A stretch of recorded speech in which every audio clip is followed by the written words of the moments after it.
Olá, irmãos, boa noite, a graça e a paz do Senhor Jesus seja com a sua vida.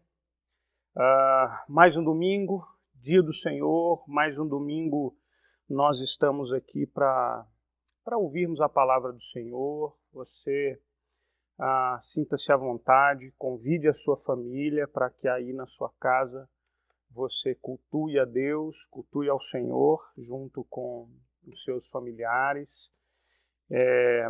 Nesse momento eu quero convidar você para abrir a sua Bíblia no Evangelho de Lucas, no capítulo 13. Como nós falamos aqui semana passada, nós retomamos a série nas parábolas de Jesus no Evangelho de Lucas. E hoje a parábola que nós vamos ler se encontra no capítulo 13. Nós leremos dos versículos 1 até o versículo 9. Portanto, eu peço aos irmãos que estão em casa ou aqueles que posteriormente nos ouvirão pelas redes sociais, essa mensagem gravada. O texto base para a nossa mensagem hoje se encontra no Evangelho de Lucas, capítulo 13, versículos 1 até o versículo 9. Eu lerei a palavra do Senhor e em seguida eu quero orar pedindo a Deus a direção para a exposição dessa parte das Escrituras. Diz assim a palavra do Senhor: Naquela mesma noite, chegando alguns, falavam a Jesus a respeito dos galileus, cujo sangue Pilatos misturara com os sacrifícios que os mesmos realizavam. Ele, porém, lhes disse: Pensais que esses galileus eram mais pecadores do que todos os outros galileus por terem padecido essas coisas? Não eram, eu vos afirmo. Se, porém, não vos arrependerdes, todos igualmente perecereis. Ou cuidais que aqueles 18 sobre os quais desabou a torre de Siloé e os matou eram mais culpados que todos os outros habitantes de Jerusalém? Não eram. Eu vos afirmo, mas se não vos arrependerdes, todos igualmente perecereis. E então Jesus proferiu a seguinte parábola. Certo homem tinha uma figueira plantada na sua vinha e vindo procurar fruto nela não achou. Pelo que disse ao viticultor: há 3 anos venho procurar fruto nessa figueira e não acho. Podes cortá-la, para que está ela ainda ocupando inutilmente a terra? Ele, porém, respondeu: Senhor, deixa ainda este ano, até que eu escave ao redor dela e ponha estrume. Se vier a der fruto, bem está, se não, mandarás cortá-la. Vamos orar ao Senhor? Pai celestial e querido, eu quero pedir a direção do Senhor e a iluminação do Espírito Santo de Deus para o coração daqueles que ouvem. E também sobre a minha vida, para que o Senhor me faça instrumento que carregue essa semente, essa boa palavra, para que ela chegue no coração de cada irmão que nos ouve nesse momento, nessa noite. Muito obrigado por essa palavra preciosa. Prepara as nossas mentes e nossos corações para que sejamos edificados, para que sejamos corrigidos, santificados por essa bendita palavra. Assim nós oramos a Ti, em nome de Jesus. Amém. Amém. Irmãos, para entendermos melhor o contexto dessa parábola, e é sempre importante entender bem o contexto onde se passa cada relato bíblico, porque ele nos ajuda a compreender melhor e com mais eficácia a mensagem que esse texto quer nos passar. Portanto, para que a gente entenda bem o contexto em que Jesus, ou a mensagem de Jesus nessa parábola, é preciso que a gente se lembre que a Palestina, onde Jesus exerceu o seu ministério, foi no momento que ela vivia dominada pelo grande Império Romano. Ou seja, ela tinha uma liberdade cerceada. O Império Romano designava governadores, você verá isso no Novo Testamento. o Império Romano criava leis, cobrava impostos, e tudo essa situação de domínio, de subjugação, criava uma tensão, criava um clima delicado para esses judeus, e muitos revoltosos e movimentos de revolta que vira e mexe apareciam com o intuito de buscar a libertação da opressão do Império Romano. A gente encontra na Bíblia citação de grupos mais racionalistas e mais radicais, como, por exemplo, o grupo daqueles que eram chamados de zelotes. Jesus, agora, você entendendo essa situação, muito semelhante às demais parábolas, Jesus segue o seu ministério, ensinando, pregando, realizando sinais e maravilhas, e agora Jesus é abordado por um grupo de pessoas, conforme narra o versículo 1. Nós não temos a certeza, o texto não nos dá a certeza se esse grupo especificamente faz parte desses grupos nacionalistas, se são, por exemplo, um grupo de zelotes. Mas a Bíblia diz no versículo 1 que naquela mesma ocasião, chegando alguns, falavam a Jesus a respeito dos galileus, cujo sangue Pilatos misturara com os sacrifícios que os mesmos realizavam. Bom, não se tem muita notícia acerca desse evento, mas parece que o que aconteceu foi que alguns judeus, vindo da região da Galileia, como era costume nos períodos, especialmente das grandes festas de celebração do calendário judeu, esses grupos migravam das diversas regiões de Israel e iam para Jerusalém, onde estava o templo, para lá adorar o Senhor, oferecer os seus sacrifícios. Acontece que num dado momento há um relato, há notícia de que um grupo de galileus que fora ao templo oferecer sacrifícios, esse grupo sofreu um atentado pelas mãos de Pilatos. Obviamente, esse é um crime odioso e revoltante para esse judeu ali da Galileia, da Palestina daquele tempo. A gente não tem mais nenhuma informação nem fontes bíblicas ou de fontes extras bíblicas sobre esse caso específico, mas o relato é muito consistente com inúmeros escritos da época. Há, por exemplo, um historiador judeu chamado Joséfo, e ele relata muitos eventos desse primeiro século aqui da Palestina, que vem a ser o tempo em que Jesus exerce o seu ministério. Ele, por exemplo, descreve a fama impiedosa de Pilatos, ou descreve inúmeros massacres ocorridos durante esse período. Bom, então você entendendo o contexto desse diálogo e o evento que aquele grupo traz a Jesus, o relato que eles trazem a Jesus, é a partir daí que se desenvolve um diálogo. E no versículo 6, Jesus então acrescenta ao diálogo uma parábola que é para acrescentar, é para trazer ali uma mensagem para aqueles irmãos. Bom, baseado nesse texto aqui, eu quero convidar os irmãos a gente perceber algumas lições importantes do texto para as nossas vidas. Bom, a primeira lição para nós, para a Igreja de Jesus hoje, é que Jesus rebate ou Jesus contesta o princípio retributivo.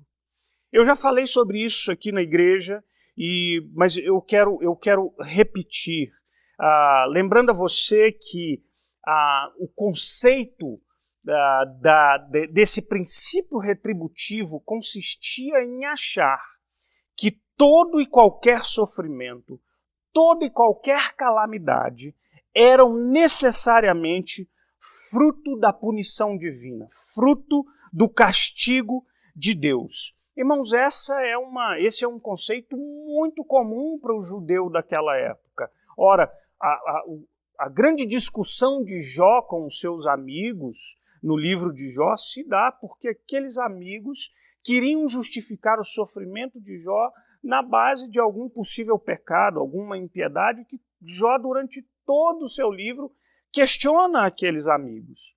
Um outro relato bem interessante que nós encontramos no Evangelho de João e que mostra, claro, Jesus combatendo essa perspectiva é quando os discípulos estão com Jesus e Jesus passa ao lado de um homem cego de nascença e eles percebem, e logo os discípulos perguntam a Jesus, lá em João 9, no versículo 2, eles perguntam, mestre, quem pecou? Foi este ou seus pais para que ele nascesse cego? Ou seja, os discípulos de Jesus imediatamente refletem o conceito de que, a compreensão de que se aquele homem estava cego, ou era porque Deus estava castigando seus pais, ou era porque Deus estava castigando aquele homem. A resposta de Jesus no versículo 3 é: nem ele pecou, nem os seus pais, mas foi para que se manifestassem nele as obras de Deus. Irmãos, o que eu quero dizer aqui? Eu preciso relembrar os irmãos.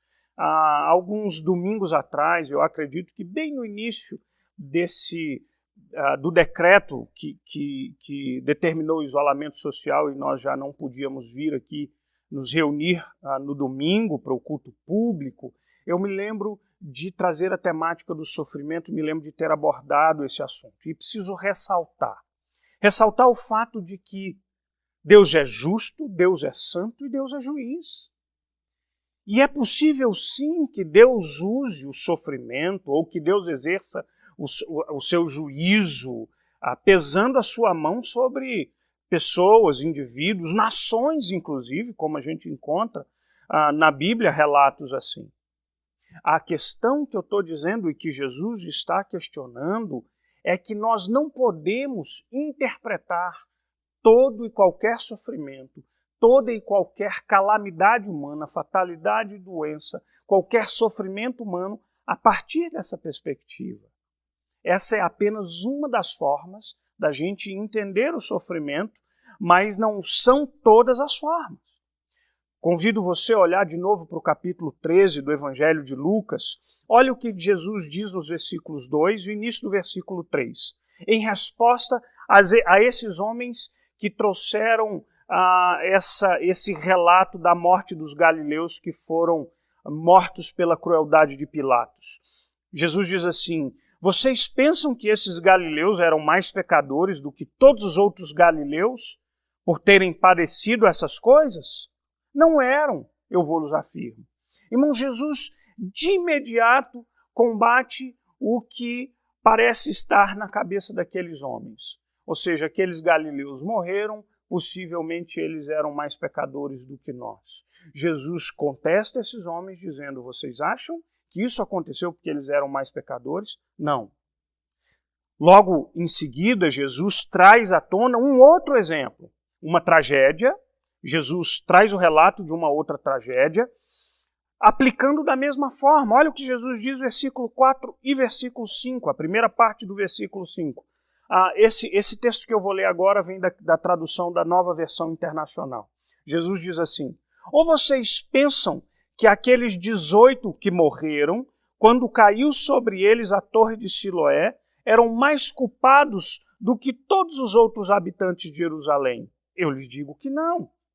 Ora, irmão, Jesus traz à tona uma outra informação de um ocorrido, de uma fatalidade. Havia essa torre construída de Siloé e parece que um acidente aconteceu, essa torre desabou e caiu sobre 18 pessoas que morreram por conta daquela fatalidade. Ora, Jesus diz para ele: vocês acham que esses homens eram mais pecadores ou culpados do que vocês ou que outras pessoas para que isso acontecesse? Jesus ressalta e novamente responde de forma negativa: não. Portanto, a primeira lição desse texto é simples e clara para nós. Nós, que vivemos um momento difícil, um momento de pandemia, um momento que tantas pessoas no mundo inteiro estão morrendo, nós não podemos usar tão somente a perspectiva da retribuição para entender a complexidade do mal que ocorre no mundo, que assola tantas vidas. Tá bom? Uma segunda lição muito importante para nós, que Jesus traz essa lição para as nossas vidas. A segunda lição é: todos nós somos pecadores e precisamos de arrependimento. Bom, Depois da situação mencionada por Jesus, as duas tragédias, os galileus que foram mortos no templo, ou as 18 pessoas mortas com o desabamento da torre de Siloé, Jesus, depois de corrigir o equívoco teológico daqueles homens, tanto no versículo 3 quanto no versículo 5, Jesus completa a sua resposta, dizendo e apontando para aqueles homens que iniciaram um diálogo com Jesus. Diz assim em versículo 3, final, segunda parte do versículo 3. Se, porém, não vos arrependerdes, todos igualmente perecereis. Versículo 5, da mesma forma, se não vos arrependerdes, todos igualmente perecereis. Olha que coisa maravilhosa que Jesus faz, e a gente precisa se perguntar o que Jesus queria dizer com isso. Parece-nos que Jesus vira o jogo. Essas pessoas vêm a ele, vêm questionando Jesus, e agora Jesus muda o olhar desses homens e faz com que esses homens olhem para dentro de si mesmos. Mas há uma coisa curiosa. Eu preciso que vocês se lembrem daquilo que eu mencionei acerca das tensões que os judeus viviam com o Império Romano, acerca dessa situação delicada, desse movimento de grupos nacionalistas, dessa revolta que havia na vida desses irmãos, desses homens que sentiam-se subjugados pelo Império Romano. Tudo dá a entender, e é possível que isso tenha acontecido, que esses homens é como se eles estivessem dizendo para Jesus: Senhor, o Senhor aprova o que aconteceu ali com esses homens pelas mãos de Pilatos? É curioso que Jesus, como eu disse, Jesus vira o jogo e faz com que esses homens olhem para si mesmos. É como se Jesus estivesse dizendo assim para esses homens: olha, vocês acham que essa tragédia que aconteceu e acometeu aquelas pessoas porque eles mereciam esse sofrimento mais do que vocês? Isso faz com que vocês pensem que vocês são mais justos e merecedores do que aquelas pessoas? Irmãos, olha que coisa curiosa. Jesus não somente corrige aquela perspectiva de que o sofrimento ele é sempre retributivo, como Jesus agora começa a questionar algo que é muito comum e muito presente na vida desses homens, na minha vida e na sua vida também. Um senso distorcido de autojustiça. Há em nós, há em cada um de nós, e é preciso que a gente esteja atento para isso, há em cada um de nós, lá no fundo da nossa alma, uma convicção que de alguma forma, nós somos de alguma forma merecedores mais do que outras pessoas. Você quer um exemplo claro que eu sempre dou? Quando um sofrimento bate à nossa porta, quando uma situação difícil nos alcança, é quase que natural que a nossa alma grite e oremos a Deus dizendo: Senhor, mas eu sou fiel. De forma quase que imediata a gente traz à nossa memória a nossa boa conduta, a nossa fidelidade a Deus. Irmãos, lembra o relato de Jesus, o encontro de Jesus com a mulher pecadora, a mulher adúltera? Aqueles homens trazem aquela mulher diante de Jesus, esperando que Jesus ali corroborasse com a sentença de morte, que determinasse e seguisse adiante com a punição daquela mulher. E Jesus faz de forma semelhante que esses homens deixem de olhar para o pecado daquela mulher e olhem para os seus próprios. Jesus então diz: olha, quem não tem pecado que atire a primeira pedra. O foco muda daquela mulher e faz com que esses homens olhem para os seus próprios corações. E aqui é preciso ressaltar o fato de que Jesus jamais é conivente com os nossos erros e com os nossos pecados. Ele não foi com essa mulher. Ele diz para essa mulher: você vá e não peques mais. Mas o que Jesus faz com aqueles homens é: olhem para vocês. Vocês são tão condenáveis quanto aquela mulher. Olhem para dentro de vocês. Irmãos, sabe uma coisa muito curiosa que nós precisamos pensar? É muito mais fácil nós detectarmos os pecados e os defeitos na vida dos outros do que nas nossas próprias vidas. Nós temos uma facilidade muito grande de percebermos o erro alheio e uma dificuldade enorme de enxergarmos os nossos próprios erros e as nossas próprias falhas. Há um evento que aconteceu comigo e ele foi, para mim, curioso e sempre que eu falo nessa temática eu trago à memória aquela situação. Eu me lembro de anos atrás dar um estudo bíblico numa igreja onde nós estudamos o texto de Tiago, mais especificamente quando Tiago fala do perigo e do pecado da língua, da maledicência, e Tiago é duríssimo ao exortar aqueles que usam a língua para contaminar as pessoas, para a maledicência, o mau uso da língua. Eu me lembro que ao final daquele estudo uma senhora me procurou, dizendo-se muito feliz por ter ouvido aquele estudo bíblico, e aquilo já me impressionou, porque esse não é o tipo de estudo bíblico que as pessoas ficam felizes de ouvirem, mas ela veio, me surpreendeu, dizendo-se muito feliz por ter ouvido aquela palavra, disse que eu havia sido um instrumento do Senhor para trazer aquela palavra, e tudo aquilo me deixou surpreso. Até que imediatamente, logo em seguida, ela me pediu, dizendo: pastor, você pode me dar uma cópia desse sermão? Fiquei ainda mais surpreso. E então ela emendou dizendo: eu tenho uma amiga que precisa demais ouvir essa palavra. Você percebe? Eu achando aquele tempo todo que aquela senhora havia ouvido aquela palavra dizendo: eu preciso disso. Mas o tempo todo, pelo contrário, ela ouvia aquela palavra dizendo: eu sei de alguém que precisa disso. Nós precisamos olhar para nós mesmos. É isso que Jesus diz para esses homens. Olha, vocês estão aqui para questionar se aqueles galileus eram mais pecadores, aqueles que sofreram os atentados das mãos de Pilatos, ou aqueles que sofreram um acidente pela torre de Siloé. Jesus olha para eles e diz: arrependam-se. Irmãos, Jesus nos faz olhar para nós. Você que já leu os evangelhos deve se lembrar que o Senhor Jesus nos alertou que antes de olharmos o cisco no olho do nosso irmão, a gente precisa perceber que há uma grande trave nos nossos olhos. Irmãos, não nos é de admirar que esses homens têm uma certa dificuldade com essa mensagem de Jesus. Sim. E há um outro exemplo, e há uma outra coisa importante aqui, para que nós, mais uma lição importante de Jesus para nós nesse contexto, que eu acho que é muito atual para o momento que nós estamos vivendo. Alguns comentaristas, e eles não são unânimes em afirmar, mas alguns afirmam que também é possível que esses homens não somente estivessem questionando ou questionando a Jesus quanto ao fato de que aqueles galileus eram mais pecadores e merecedores daquela questão.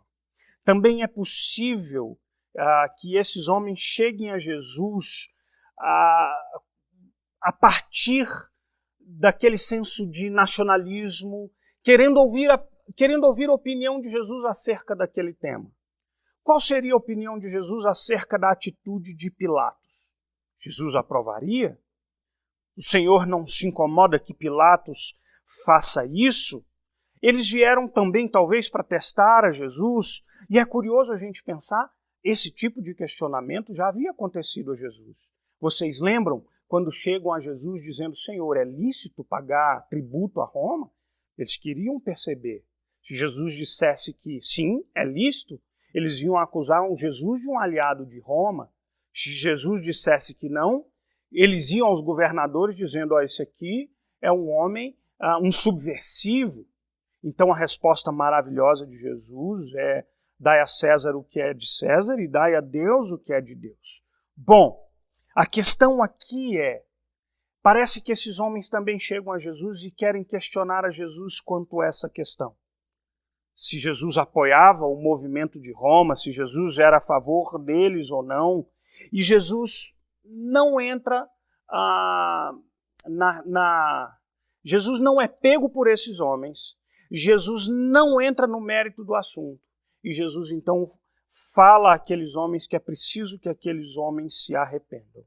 E um dos comentaristas que eu tenho lido é o Kenneth Bailey, que escreveu um livro sobre as parábolas de Lucas. Esse homem morou cerca de 2 décadas ali na Palestina, e ele, portanto, é um grande estudioso dos usos e costumes daquele lugar, além de um conhecedor das línguas originais. Ele diz uma coisa curiosa. Ele diz que, às vezes, muitos de nós, quando lutamos por uma causa justa, nós pressupomos que, por lutarmos por uma causa justa, nós nos tornamos igualmente justos. Olha o que Kenneth Bailey afirma. Ele diz assim: muitas vezes as pessoas que lutam por uma causa justa presumem que a luta por aquela causa os torna justos.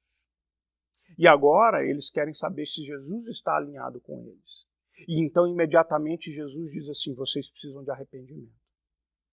Jesus aponta para o coração deles. Irmãos, onde eu quero chegar e o que eu quero alertar a todos nós no momento que nós vivemos. Essa semana foi uma semana de um evento muito triste nos Estados Unidos, que infelizmente tem se repetido. Morreu um homem chamado Floyd Ward. O apelido dele era Big Floyd. Floyd o Grandão.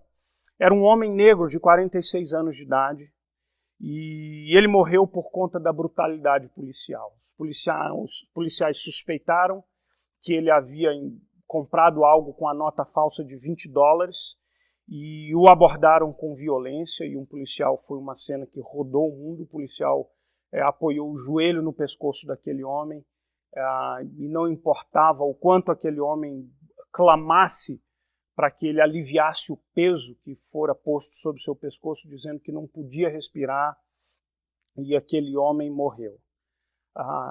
Essa é uma causa indigna, essa é uma morte terrível, uma atitude extremamente reprovável. E as pessoas foram às ruas para clamar por justiça, e tudo isso está correto.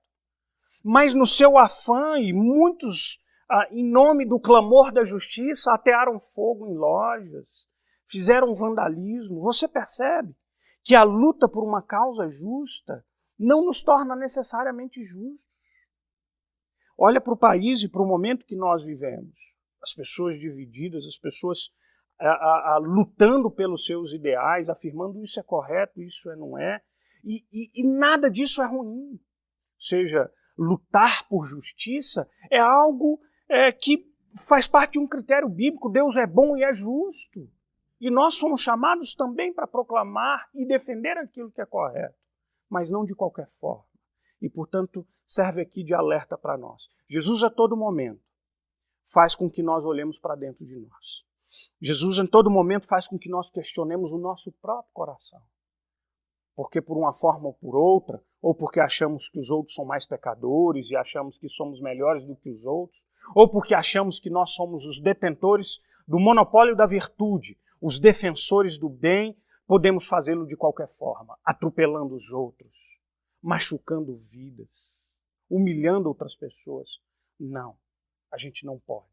A gente precisa olhar para o nosso próprio coração. Há uma terceira lição importante de Jesus para nós. A evidência do arrependimento na vida do regenerado é a presença dos frutos. Agora sim, a partir do versículo 6, é quando Jesus começa a relatar a sua parábola, que está, obviamente, eu li os versículos anteriores, porque elas estão intimamente vinculadas aqui. Jesus, então, para continuar os seus ensinamentos a esses homens, Jesus propõe uma parábola. E o resumo da parábola é a seguinte: havia um homem que tinha uma vinha, e dentro dessa vinha ele tinha plantado uma figueira.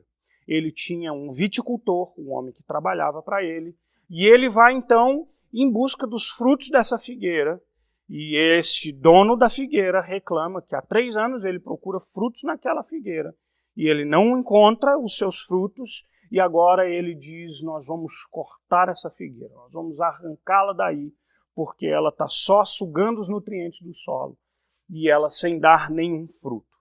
Irmãos, a essa altura, logo após Jesus contar essa parábola, Jesus sempre busca imagens que são referência para os judeus. Quando Jesus vai abordar um tema, Jesus usa ilustrações, metáforas, figuras de linguagem, de coisas que eram muito comuns a esse judeu. Quando Jesus fala da vinha e quando Jesus fala da figueira, muito provavelmente os ouvintes de Jesus já trouxeram à mente referências como Isaías 5, quando Isaías 5 usa a imagem da videira para falar do povo de Israel, ou imagens como a figueira, que a gente encontra em Oséias 9:10, Miqueias 4:4. Todas essas imagens são encontradas no Antigo Testamento para fazerem referência ao povo de Israel. Jesus então conta que esse dono da videira chega, versículos 6 e 7. Certo homem tinha uma figueira plantada na vinha, vindo procurar fruto nela, não achou. Pelo que disse ao viticultor, há 3 anos venho procurar fruto nessa figueira e não acho, podes cortá-la. Para que está ela indo ocupando inutilmente a terra? Irmãos, Jesus aqui faz uma outra referência. Jesus faz ressonância com um texto de Levítico, no capítulo 19, onde a gente encontra lá em Levítico a descrição do procedimento para se usufruir do fruto de árvores assim. Lá na descrição de Levítico dizia que depois de plantada a árvore, esperaria-se 3 anos. No 4º ano, o fruto da árvore era dedicado ao Senhor, e no 5º ano, a partir desse ano, as pessoas, ou seja, o dono daquela árvore, podia usufruir do seu fruto. E esse homem parece que já esperava muito tempo. E ele diz que já espera, mas ele não encontra fruto. Ele não encontra fruto nenhum. Irmãos, lembram-se que a gente acabou de falar do arrependimento? Lembra que Jesus, por 2 vezes, ordenou e orientou aqueles homens dizendo, vocês precisam se arrepender? Irmãos, o arrependimento e a produção do fruto são temas muito próximos, porque o arrependimento significa a mudança do nosso coração, e os frutos que nós damos são as evidências mais concretas de um coração transformado. Ou seja, o arrependimento sinaliza para um coração regenerado, diferente e refeito, enquanto a mudança desse coração imediatamente deve levar a uma vida frutífera. Ora, irmãos, vocês lembram de João Batista? Não era essa a mensagem de João Batista? É isso que está descrito lá em Lucas 3. Produzir pois frutos dignos de arrependimento.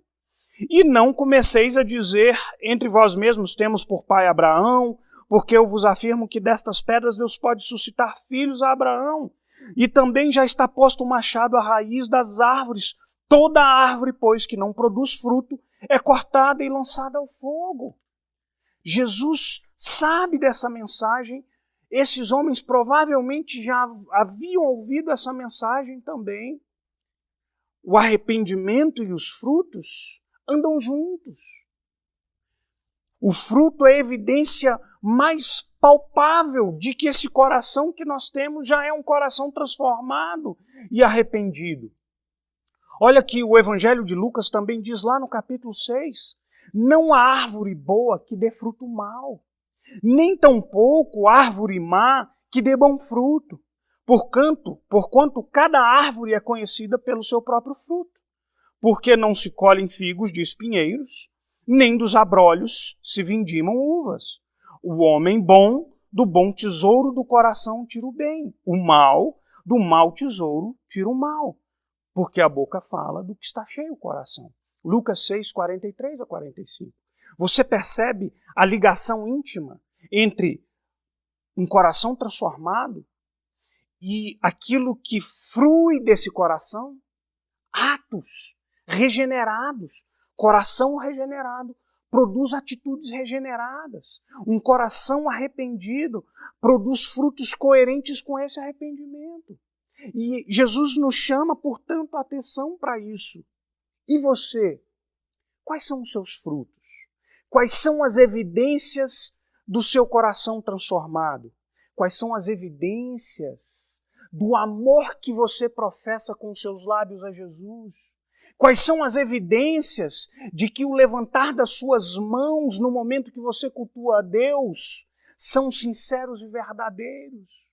Quais são as evidências de que as palavras belas e a sua profissão de fé é verdadeira e é fruto de um coração arrependido?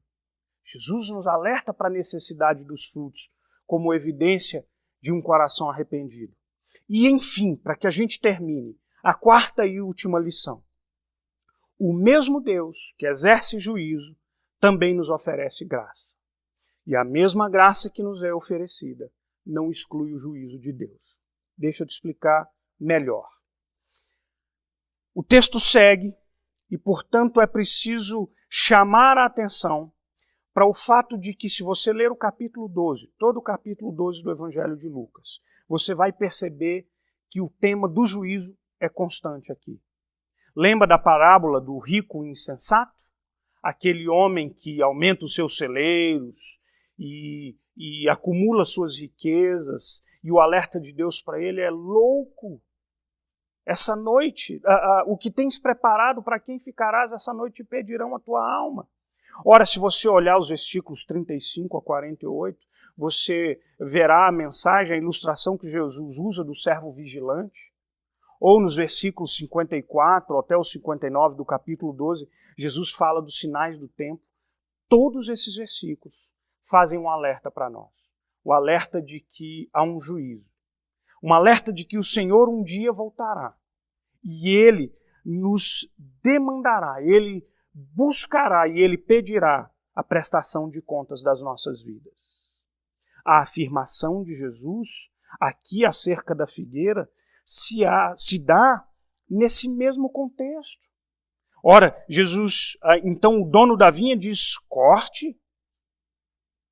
Irmãos, mas uma coisa maravilhosa nessa lição em que nós precisamos entender aqui é que imediatamente a ordem de cortar aquela árvore, o exercício do juízo, o dono daquela figueira dá uma chance.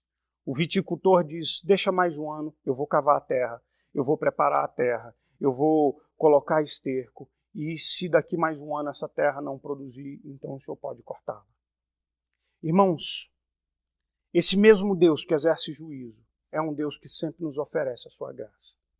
É sempre um Deus que nos oferece mais uma chance e que oferece para nós o seu perdão. Mas presta atenção numa coisa.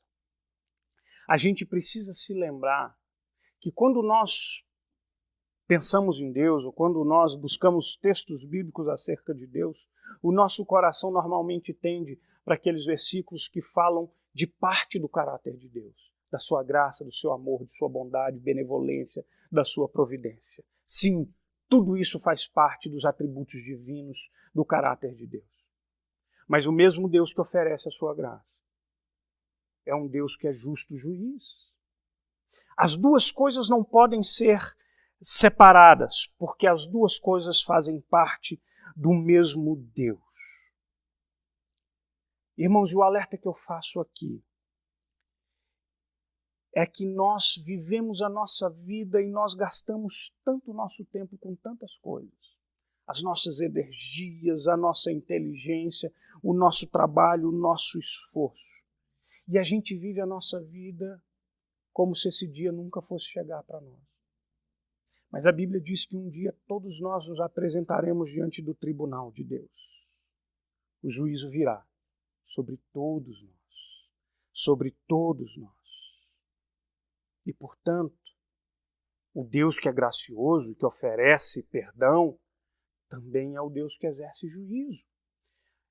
A afirmação dessa parábola me faz lembrar Jesus lá no Sermão do Monte, quando afirma, ora, para que o sal... quando Jesus diz que nós somos o sal da terra e a luz do mundo, ele diz: para que o sal presta se perder o seu sabor?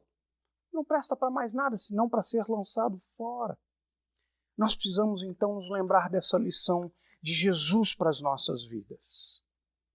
A graça de Jesus precisa ser celebrada e recebida por nós.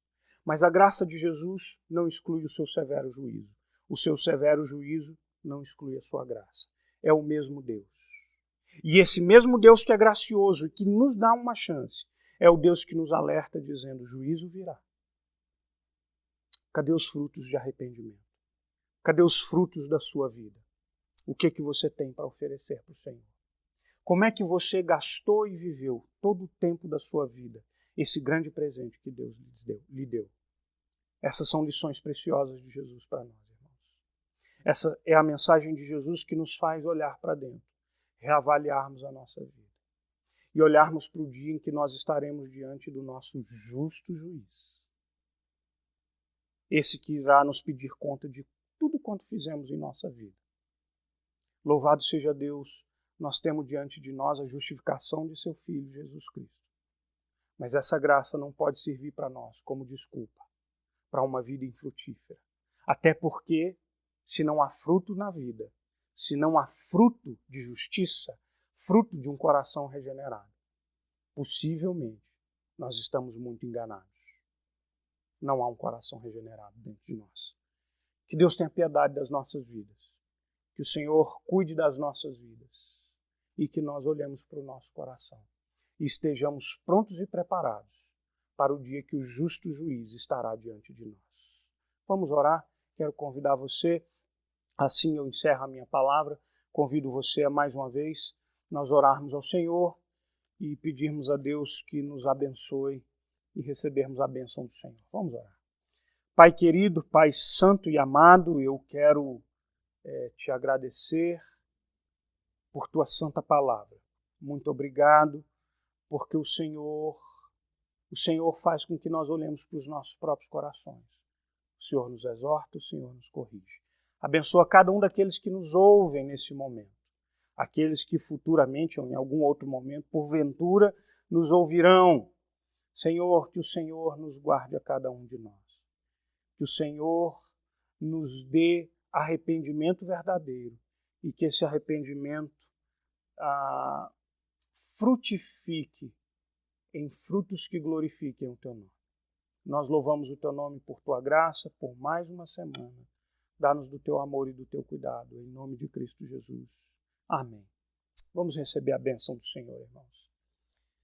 Que a graça do nosso Senhor Jesus, graça essa infinita e maravilhosa, que o amor de Deus, o eterno Pai, o amor maior e mais precioso, e as consolações do Espírito Santo de Deus seja sobre a sua vida, meu irmão, sua vida, minha irmã, e sobre todos nós, hoje e para todos sempre. Amém.